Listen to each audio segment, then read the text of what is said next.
하박국 3장 16절부터 19절까지 말씀입니다. 저희가 다시 이제 예언서 말씀을 이제 마무리 짓도록 그렇게 하겠습니다.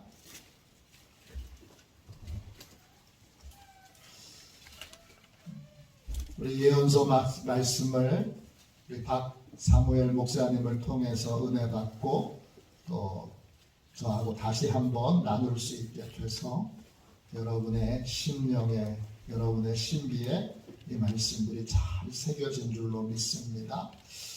하박국 3장 16절부터 19절까지 말씀입니다. 구약성경책 1305쪽입니다. 우리 한 목소리로 같이 16절부터 19절까지 말씀을 읽도록 하겠습니다. 같이 읽겠습니다. 내가 들었으므로 내 창자가 흔들렸고 그 목소리로 말미암아 내 입술이 떨렸도다. 우리가 우리를 치러 올라오는 환난 날을 내가 기다림으로 썩이는 것이 내 뼈에 들어왔으며 내 몸은 내 처소에서 떨리는도다. 비록 무화과 나무가 무성하지 못하며 포도나무에 열매가 없으며 감람나무에 소출이 없으며 밭에 먹을 것이 없으며 우리의 양이 없으며 외양간에 소가 없을지라도 나는 여호와로 말미암아 즐거워하며 나의 구원의 하나님으로 말미암아 기뻐하리로다. 주 여호와는 나의 힘이시라. 나의 발을 사슴과 같게 하사 나를 나의 높은 곳으로 다니게 하시리로다. 이 노래는 지휘하는 사람을 위하여 내 수금에 맞춘 것이니라. 아멘. 할렐루야. 하나님을 신뢰하는 삶, 이런 제목으로 오늘 하박국 말씀 전체를 같이 나누도록 하겠습니다. 먼저 하박국 선지자가 어떤 분이신지 소개하겠습니다. 헬라어로 만든 성경 70인역에는 이 하박국을 암바쿰 이렇게 되어 있습니다. 영어로는 하박쿡이고 그리고 히브리어 성경으로는 차바쿡입니다. 이 차바쿡은 어원이 차바크에서 나왔는데 포용하다, 얼싸안는다 이런 뜻입니다. 하박국이라고 하는 이름의 뜻은 포옹한다는 뜻이에요. 하나님의 품에 폭 안겨 있다는 거예요.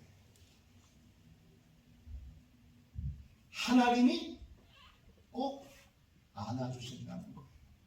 옥하는 목사님이 생전에 계실 때 썼던 책 중에 아마 제일 많이 팔린 책인 것 같아요.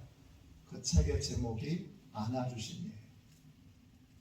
병원에 혼자 수술을 받기 위해 들어갈 때 옥하는 목사님이 이렇게 기도하셨어요. 하나님, 저 좀 꼭 안아주세요. 제가 너무 떨려요. 제가 너무 무서워요. 하나님, 저 좀 꼭 안아주세요. 그렇게 기도했습니다. 하나님은 우리를 꼭 안아서 인도하고 계세요. 미국의 그 크리스찬 그 설교를 위한 영상을 만드는 단체 가운데 누마라고 하는 단체가 있습니다. 그 누마라고 하는 단체에서 첫 번째 만든 1편, 누마 1, 누마 2, 누마 3 이렇게 있는데 1편의 제목이 스톰, 폭풍이에요. 영상은 어떤 거냐면 한 아버지가 비가 억수로 쏟아지는 날에 아들을 업고 숲길을 지나가고 있어요. 비가 억수로 쏟아지니까 그 아이의 얼굴에도 막 비가 막 쏟아져요. 그래서 막 아이는 칭얼칭얼대고 울어요. 근데 자세히 보니까 그 아이는 아버지가 업고 있어요. 폭풍을 맞아서 깜깜한 칠흑 같은 어둠 속을 또 바람이 휑휑 부는 그 숲속을 걸어가고 있는데 혼자 걷는 게 아니라 엎혀서 걷고 있는 거예요. 폭풍 속에 있을 때 지금 하나님이 어디 계신지, 뭘 하고 계시는지 확인하는 것이 필요하고, 그때 우리는 하나님께 안겨 있어야 돼요. 제가 하나님께 안겨 있겠습니다. 이렇게 믿음의 결단을 한 사람이 하박국이에요. 자, 활동 시기를 볼게요. 언제 활동했는지 안 나와요, 성경에. 그런데 시기를 추정할 수 있어요. 유다 왕 이제 바벨론에가 멸망하기 전에 여호야김 왕 때, 이때로 이 하박국 선지자가 활동했던 시기를 추정합니다. 두 가지 근거가 있는데, 먼저 바벨론 침공이 임박했다는 예언을 하고 있어요. 1장 9절 보세요. 하박국 1장 9절이에요. 스크린에도 있습니다. 그들은 다 강포를 행하러 오는데 앞을 향하여 나아가며 사람을 사로잡아 모으기를 모래같이 많이 할 것이요. 그들은 바벨론 군대예요. 바벨론 군대가 다 강포를 행하러 유다 왕국에 들어와요. 곧 들어와요. 바벨론 침공이 임박했다는 걸 이 예언에서 알려주고 있어요. 두 번째 근거는 아수르에 대한 예언이 나오지 않는다는 거예요. 아수르는 기원전 612년에 멸망합니다. 그러니까 하박국 선지자로 활동할 때에는 아수르가 이미 멸망했을 때고, 그리고 바벨론이 이제 이스라엘을 막 침공하기 직전에 예언을 했던 예언자가 바로 하박국이에요. 그래서 연도를 추정하고 정리해 보니까 유다 왕 여호야김 왕 때 이스라엘이 이제 바벨론에가 멸망하기 직전에 활동했던 예언자구나, 그렇게 우리가 확인하고 추측할 수가 있습니다. 활동은 어디서 했느냐? 남유다 왕국에서 했습니다. 이제 북이스라엘은 멸망해 있고요. 유다 왕국밖에 안 남았습니다. 그 유다 왕국에서 바벨론이 유다 왕국을 곧 침공할 겁니다. 이걸 예언한 사람이, 하나님과의 대화를 통해서 예언한 사람이 바로 하박국입니다. 1장 6절 보세요. 보라, 내가 사납고 성급한 백성, 곧 땅이 넓은 곳으로 다니며 자기의 소유가 아닌 거처들을 점령하는 갈대아 사람을 일으켰나니. 갈대아 사람을 일으켰어요. 사납고 성급한 백성들이에요. 사납고 성급한 백성들을 통하여 그들이 유다 왕국을 공격하게 될 거예요. 그것을 예언하고 있어요. 그 다음 이 하박국의 개인적인 내용은 성경 어디에도 안 나와요. 하박국이라고 하는 선지자의 어떤 다른 기록, 다른 예언자들은 개인적인 신상에서 최소한 아버지가 누군지, 어느 지파 소속인지 이런 게 나오는데 하박국은 전혀 안 나와요. 그런데 하박국 3장에 보니까 이 하박국은 뭐 하는 사람이에요? 3장 1절 보세요, 한번. 3장 1절에 보니까 시기온옷에 맞춘 선지자 하박국의 기도라 그렇게 되어 있어요. 시기온옷이라고 하는 말은 히브리 말로 시그가온이라고 하는 말인데 이게 뭐냐 하면 급격한 리듬에 급격한 변화가 있는 열정적인 노래를 표현할 때 쓰는 표현이라 그래요. 예, 저도 이번에 배웠어요. 원어 성경을 찾아보니까 그렇게 되어 있더라고요.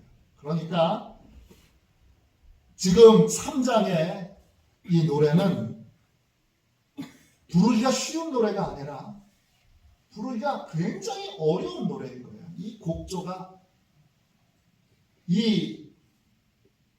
아주 급하게 변하고 노래가 열정적인데 전문적인 훈련을 받지 않고서는 부를 수 없는 노래예요. 그리고 3장 맨 마지막 절을 보세요. 3장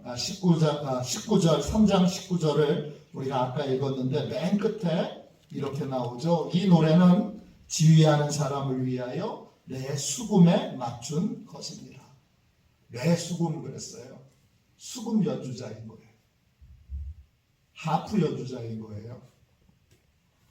그러니까 이거를 통해서 이 하박국은 레위 사람이고 그리고 악기를 사용해서 어려운 곡을 연주하여 하나님께 찬양을 드렸던 그러한 악단에 속한 레위 사람이구나 이거를 우리가 추정할 수가 있습니다.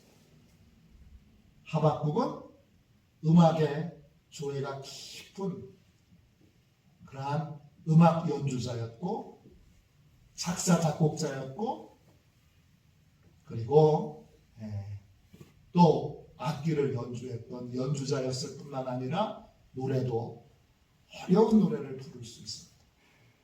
그러한 전문적인 음악인이었다. 이렇게 우리가 추정할 수 있습니다. 이제 하박국의 구조를 한번 봅시다. 자, 1장 1절부터 11절까지는 하나님과의 첫 번째 대화가 나와요. 하박국은 어떻게 되어 있느냐? 하박국이 질문해요, 하나님한테. 그럼 하나님이 대답하세요.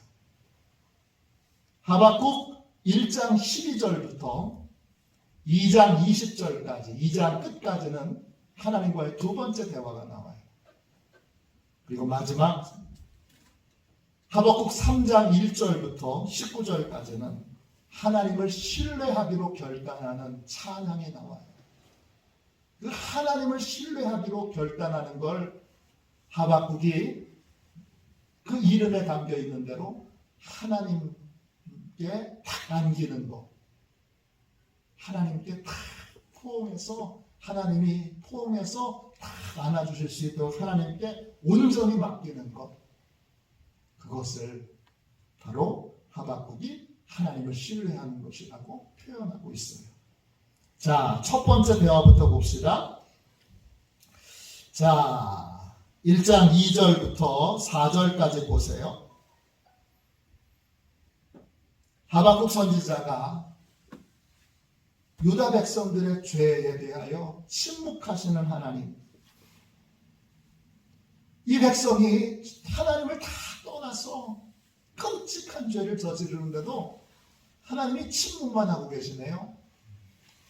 그래서 하나님께 탄원합니다. 하나님 언제까지 참으실 거예요? 언제까지 가만히 계실 거예요? 그렇게 하나님께 부르짖고 있습니다. 2절부터 4절까지 볼게요. 여호와여, 내가 부르짖어도 주께서 듣지 아니하시니 어느 때까지리이까? 내가 강포로 말미암아 외쳐도 주께서 구원하지 아니하시나이다. 어찌하여 내게 죄악을 보게 하시며 타협을 눈으로 보게 하시나이까? 겁탈과 강포가 내 앞에 있고 변론과 분쟁이 일어났나이다. 이러므로 율법이 회의하고 정의가 전혀 시행되지 못하오니 이는 악인이 의인을 애워쌌으므로 정의가 굳게 행하여짐이니이다. 하박국 선지자가 엉망진창이 되어 있는 나라를 보고 사회를 보고 국가를 보고 하나님 도대체 언제까지 가만히 계실 거예요? 또 악인들에게 희롱당하는 의인들을 보고 또 악인들에게 고통받는 여러 선한 사람들을 보고 하나님 언제까지 참으실 거예요? 이렇게 까지듯이 묻습니다. 하나님의 대답은 어떤 거지요? 네, 하나님의 대답은 6절 보세요. 하나님의 대답은 사납고 성급한 백성인 바벨론을 일으켜서 유다 백성을 심판하실 거라고 말씀하세요. 1장 6절 아까 읽었지만 제가 한 번 더 읽을게요. 내가 사납고 성급한 백성 곧 땅이 넓은 곳으로 다니며 자기의 소유가 아닌 거처들을 점령하는 갈대아 사람을 일으켰나니. 유다 백성들 가운데 힘 있는 사람들이 자기 소유가 아닌 남의 것들을 힘으로 막 빼앗고 권력으로 빼앗고 돈으로 빼앗고 막 엉망진창으로 만들어 놓은 그 땅을 심판하기 위하여 하나님이 사납고 성급하여 자기 소유가 아닌 것들을 함부로 점령하고 빼앗는 갈대아 사람, 바벨론 사람을 일으키신다는 거예요. 그리고는 어떻게 하세요? 9절 보세요. 그들은 다 강포를 행하러 오는데 앞을 향하여 나아가며 사람을 사로잡아 모으기를 모래같이 많이 할 것이요. 강포를 행하러 들어와서 수많은 사람들을 노예로, 모래와 같이 많은 사람들을 노예로 끌고 갈 것이라는 겁니다. 첫 번째 하박국의 질문에 대하여 하나님이 바벨론을 통하여 유다 백성을 심판할 거다. 그렇게 예언해 주셨어요. 그러자 하박국이 또 질문이 생깁니다. 두 번째 대화죠. 1장 12절부터 2장 20절까지 말씀입니다. 하나님의 대답을 딱 듣고 났더니 의문이 또 생깁니다.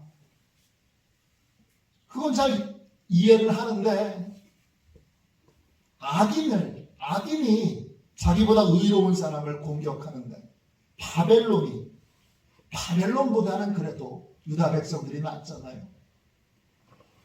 바벨론보다는 유다 백성이 나은데 악인이 자기보다 의로운 사람들을, 유다 백성들을 공격하는데 하나님이 의로운 백성을 통하여 유다 백성들을 심판하신다면 그건 이해하겠는데 바벨론은 자기들보다 더 악한 사람들이에요. 어떻게 악한 사람들을 들어서 의로운 사람들을, 악인들이 자기보다 의로운 사람들을 공격하는데 왜 하나님 가만히 계시나? 또 하나님 앞에 질문이 생겼어요. 그래서 질문하게 됩니다. 1장 13절입니다. 1장 13절입니다. 주께서는 눈이 정결하심으로 악을 참아 보지 못하시며 패역을 참아 보지 못하시거늘 어찌하여 거짓된 자들을 방관하시며 악인이 자기보다 의로운 사람을 삼키는데도 참잠하시나이까. 하나님 왜 하필이면 바벨론을 통해서 하나님 이렇게 유다 백성들을 심판하십니까? 또 이렇게 질문합니다. 17절 보세요. 바벨론이 이 끔찍한 나라가 계속 다른 나라들을 무자비하게 정복하는데 하나님 왜 가만히 계세요? 그렇게 질문합니다. 1장 17절입니다.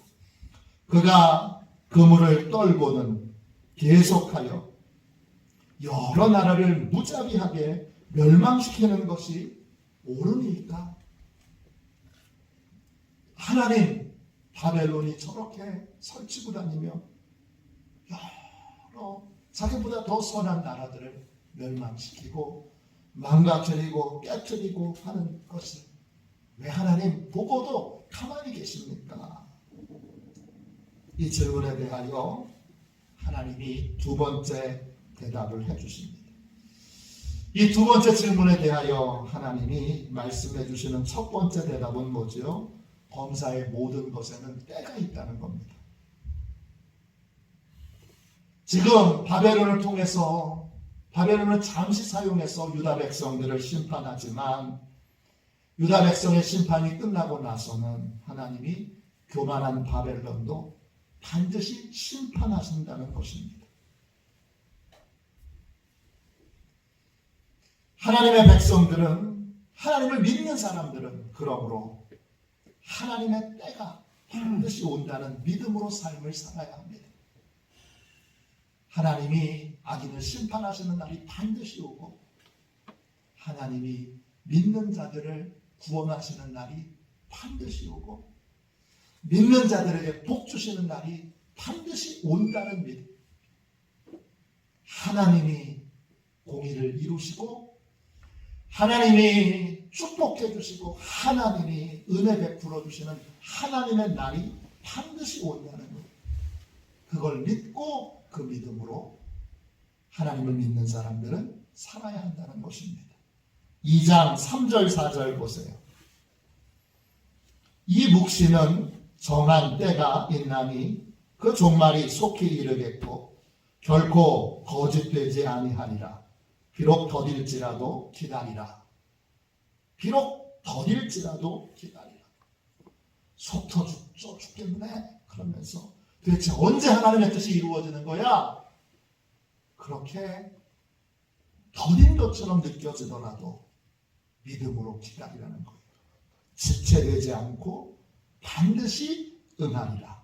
보라, 그의 마음은 교만하며 그 속에서 정직하지 못하나 의인은 그의 믿음으로 말미암아 살리라. 로마서에 나오는 말씀이 여기 나오지요. 이때 믿음은 뭐예요? 하나님의 때는 반드시 이루어진다는 거예요. 죄인은 반드시 심판을 받게 되고 의인은 반드시 상을 받게 된다는 거예요. 그러니까 죄인은 하나님의 심판의 때가 이르기 전에 속히 회개하고 예수 그리스도를 믿어 죄사함을 받아야 하고 그리고 하나님의 뜻대로 선한 길, 선한 삶을 사는 모든 자들은 반드시 하나님이 보상해 주실 것을, 갚아 주실 것을, 책임져 주실 것을, 승리를 주실 것을 굳게 믿어야 한다는 거예요. 그게 믿음으로 사는 거예요. 의인은, 하나님을 믿는 의인은 하나님의 때가 있다는 믿음으로 살아요.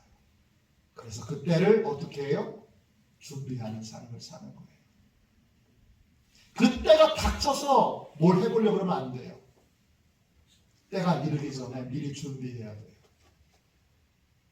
여러분, 하나님의 때는 여러분 예비해야 되는 거예요.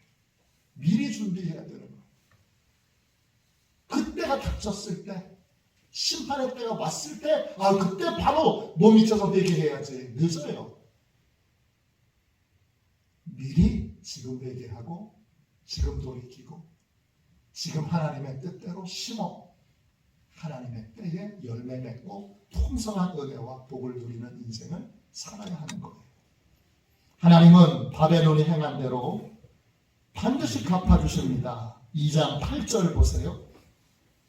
내가, 여긴 바벨론이에요. 내가 여러 나라를 노략하였으므로 그 모든 민족의 남은 자가 너를 노략하리니 이는 내가 사람의 피를 흘렸음이요 또 땅과 성읍과 그 안에 모든 주민에게 강포를 행하였음이니라. 네가 강포를 행했기 때문에 모든 자들을 통하여 네가 강포를 당하는 모든 다른 민족들을 통하여 네가 노략을 당하는 그러한 끔찍한 일들, 네가 피를 많이 흘렸으니까 너도 피를 흘리게 되는 끔찍한 일들을 겪게 될 거다. 이렇게 하나님이 바벨론이 행한 대로 갚아주실 것이라고 약속해 주셨어요. 약속해 주셨어요. 그 하나님의 공의가 이루어질 때 모든 나라들은 하나님의 공의가 이루어지는 것을, 하나님이 공의를 행하시는 분이시라는 걸 인정하게 된다는 거예요. 2장 14절입니다. 이는 물이 바다를 덮음같이 여호와의 영광을 인정하는 것이 세상에 가득함이니라. 찬양으로 많이 불렀던 그러한 말씀이지요. 하나님의 공의가 이루어지는 날, 하나님은 역시 공의로운 분이셔 모든 사람들이 그렇게 다 인정하게 된다는 거예요. 그때는 그 공의를 행하실 때에는 하나님께 의문을 품었던 모든 자들이 그 입을 닫고 잠잠하게 된다는 거예요. 2장 20절이에요. 2장 20절입니다. 오직 여호와는 그 성전에 계시니 온 땅은 그 앞에서 잠잠할지니라 하시니라. 그랬어요. 하나님이 공의를 행하시는 때가 있어요. 그때가 안 올 것 같은 사람, 그 사람은 불의한 사람이에요. 하나님의 공의가 이루어지는 날이 반드시 올 거라고 믿는 사람, 그 사람이 의인이에요. 반드시 믿는 사람은 어떻게 해요? 준비합니다. 준비하는 삶을 사는 사람이 의인이고 그때를 기다리며 사는 사람이 의인인 거예요. 그래서 이 하박국은 어떻게 해요? 하나님을 신뢰하기로 결단합니다. 지금 이 하나님을 신뢰하기로 결단하는 것이 얼마나 어려운 상황인가 여러분 생각해 보세요. 바벨론의 공격이 임박해 있어요. 나라가 곧 망할 거예요. 그러면 경제적으로도 어려울 거고 또 목숨도 어떻게 될지 몰라요. 그러한 큰 위기 앞에 하박국이 뭘 결단해요? 어떤 상황에도 지키시고 보호해 주시는, 하나님의 백성들을 지키고 보호해 주시는 용사 같은 하나님을 믿기로 신뢰하기로 이 하박국이 결단합니다. 제가 어떤 상황에서도 저희를 지켜주시는, 하나님의 백성을 지켜주시는 하나님을, 용사 같은 하나님을 신뢰합니다. 이렇게 고백해요. 2절을 보세요. 2절 3절입니다. 하박국 3장 2절 3절입니다. 여호와여, 내가 주께 대한 소문을 듣고 놀랐나이다. 여호와여, 주는 주의 일을 이 수년 내에 부응하게 하옵소서. 이 수년 내에 나타내시옵소서. 진노 중에라도 긍휼을 잊지 마옵소서. 하나님이 대만에서부터 오시며 거룩한 자가 바란 산에서부터 오시는도다. 셀라. 그의 영광이 하늘에 덮였고 그의 찬송이 세계에 가득하도다. 하나님의, 여러분 2절 말씀, 우리 큰 부흥을 빨리 이루라고, 우리 위에 빨리 부흥하라고, 그렇게 주로 표로 쓸 때 사용했던 본문인데, 이때 부흥은 그런 부흥이 아니에요. 교회가 금방 성장하는 부흥이 아니에요. 이때 부흥은 어떤 거예요? 어려움 중에 하나님이 살아계시는 것, 하나님의 백성을 돌봐주시는 것을 하나님이 나타내 주시는 것. 내 모든 고통보다 하나님이 크신 분이라는 것. 내 어떤 어려움도 하나님이 능히 이기시고 능히 해결해 주시고 능히 보호해 주시는 하나님이 나타나는 거예요. 2절에 보면 부응하게 하옵소서, 이 수년 내에 나타내시옵소서 그래요. 그게 부응이에요. 바벨론 공격은 너무나 무서운 거예요. 그렇지만 바벨론보다 더 크신 용사이신 하나님을 신뢰하기로 하박국은 결단합니다. 13장 14절 15절 보세요. 그들은 바벨론 군대예요. 그들이 회오리 바람처럼 이르러 나를 흩으려 하며 가만히 가난한 자 삼키기를 즐거워하나 오직 주께서 그들의 전사의 머리를 그들의 창으로 찌르셨나이다. 주께서 말을 타시고 바다 곧 큰 물의 파도를 밟으셨나이다. 비록 바벨론의 공격이 너무나 두려워서 힘들고 삶의 환경은 나를 낙심케 해도 큰 용사이신 하나님을 신뢰함으로 이 하박국은 기뻐하고 감사할 것이다. 바벨론의 침공 앞에서도 기뻐하고 감사할 것이고 그걸로 인하여 농사도 못 짓고 몸도 아프고 힘들고 괴로운 시간을 보내도 기뻐하고 감사할 것이다. 이렇게 하박국이 찬양을 합니다. 그것이 우리가 잘 아는 하박국의 하이라이트인 16절부터 18절까지 말씀이죠. 17절부터 읽어서는 안 되고 16절부터 읽어야 돼요. 이 말씀은. 내가 들었으므로 16절 내가 들었으므로 뭘 들었어요? 바벨론이 공격한다는 걸 들은 거예요. 전쟁이 난다는 걸 들은 거예요.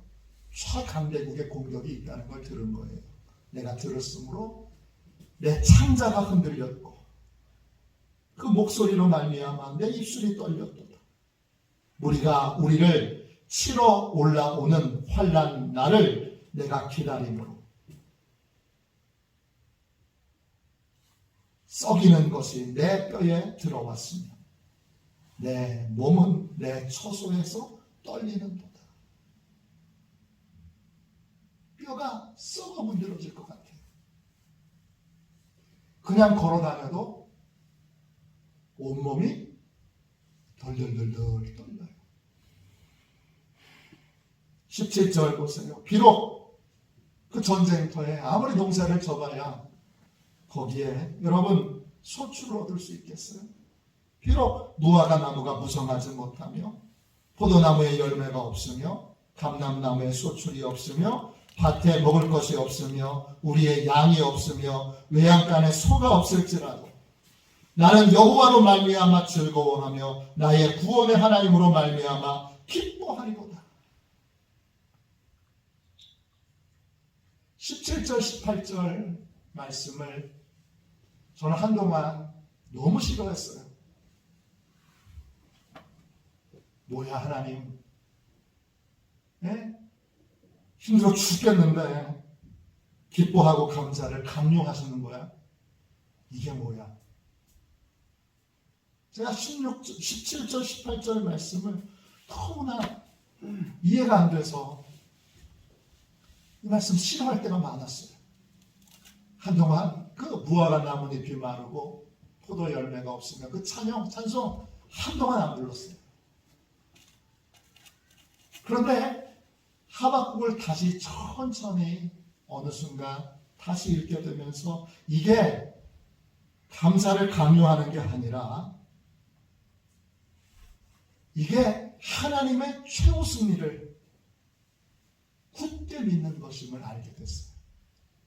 그때 손뼉을 탁 치면서 아멘 했죠.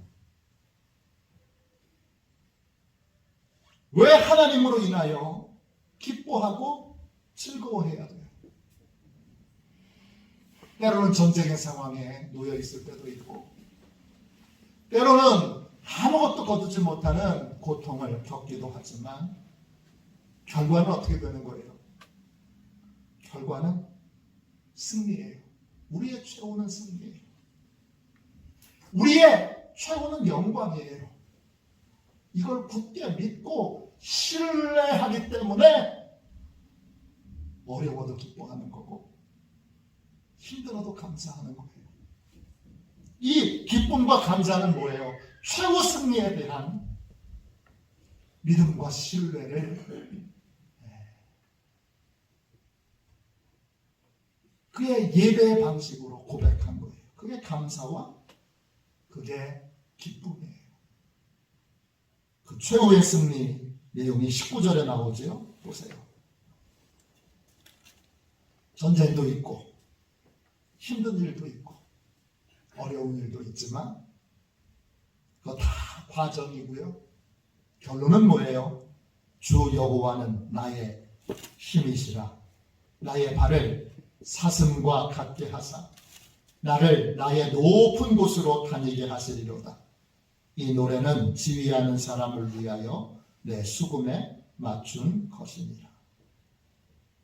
하나님이 결국은 어떻게 해요? 내 발을 사슴과 같이 하사 나를 높은 곳에 두게 하시고 최후 승리와 영광의 자리에 하나님이 오르게 하시는 거예요. 금메달 따게 해주시는 거예요. 영광에 오르게 해주시는 거예요. 축복의 삶을 살게 해주시는 거예요. 결국이 승리예요. 그러면 하박국이 말하는 거예요. 그러면 과정은 좀 어려워도 괜찮습니다. 과정에 약간 혼란스러운 일이 있어도 괜찮습니다. 과정에 좀 괴로운 일이 있어도 괜찮습니다. 이게 여호와로 말미암아 즐거워하며 나의 구원의 하나님으로 말미암아 기뻐하리로다의 고백이에요. 제가 이거를 깨달았어요. 성령님이 깨우쳐 주셨어요. 그때부터 이 무화과 나뭇잎이 마르고 포도 열매가 없으며 외양간 송아지가 없으며 이 찬송을 너무 좋아하게 됐어요. 이 찬송을 너무 사랑하게 됐어요.